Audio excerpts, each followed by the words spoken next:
My mom would be at all my sporting events. Let's say I was playing football, okay? My mother would be on the sidelines, and if the play on the field started going one way, my mother would run along like, Mark, get him! I'd be like, oh my gosh.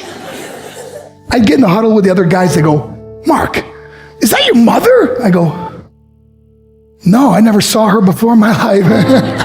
The greatest gift my mother ever gave me, she believed in me. I have overdosed on drugs on 3 occasions where I should have been dead. But I believe I was kept here for a reason. You show me your friends, I will show you your future. How do I know this? I hung out with losers, and I became the biggest loser of them all because I gave up everything I dreamt about as a little boy because of who I chose to surround myself with. My friends would drive me home at 2, 3, 4 in the morning. We'd be drunk and high, laughing in the car.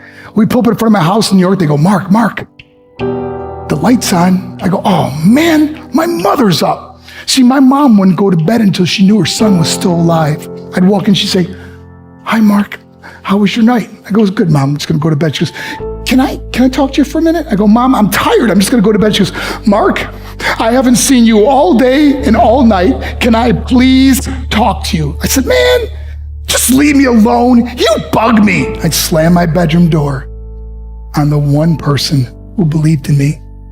I was on a worldwide tour and we were wrestling overseas in Japan. After my wrestling match, I went upstairs in my hotel room and I fell asleep. There was a knock at my door at 3 o'clock in the morning.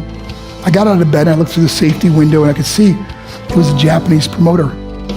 So I opened the door and he said, Mark, you need to call home. There's been an emergency. I went and got on the hotel room phone. I called back to the United States. I said, hey, what's going on? They said, Mark, I don't know how to tell you this. I said, just tell me what happened. I suddenly started crying. They go, Mark, I can't tell you. I said, just say it.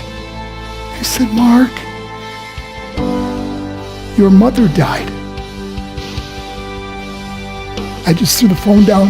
I ran out of my hotel room. I took the elevator to the lobby, and when the doors opened up, I just ran out into the street. I mean, there was no cars, there was no people. It's 3 o'clock in the morning. And I walked down the middle of a street in Hiroshima, Japan. And I remember looking up and just saying, Mom, I am so sorry. I flew home for her funeral, and I was so nervous to walk up to her casket, so I just stood way in the back. And I kept looking from a distance. I kept thinking to myself, Mom, please wake up. Please get up. And then I finally got the nerve to walk up to her. And as I got closer, I could see my mom for the first time. I mean, she was so beautiful. She was dressed in white. I mean, she looked like an angel. And I just stood over her and I said, Mom, you are my hero. Everything I am, everything I hope to be was because of you. You loved me so much. You gave me a life. You're the only one that ever believed in me. How did I repay her? By getting drunk, by getting high, by getting stupid, by hanging out with losers? For what? All she ever wanted to do was talk to me. I wish I could talk to you now, Mom. I wish you could see what I'm doing. Why couldn't I have been a better son? We are defined by our choices. But if you surround yourself with people involved in drugs and alcohol and pills, it's a dead end. I'm not here to preach to you.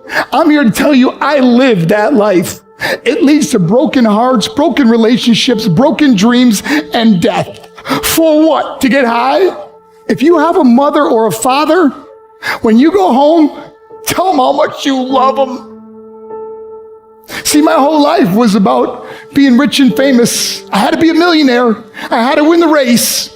I had to win the race at the expense of my marriage, my family, my friends. For what? To be all alone in the world?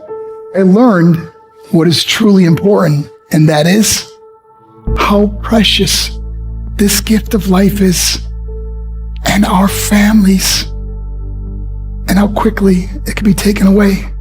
See, I no longer live in time, I live in moments. See, it's not what's in your pocket that matters. It's what's in your heart that truly matters. Love Love is just a word until somebody comes along and gives it meaning. You're the meaning.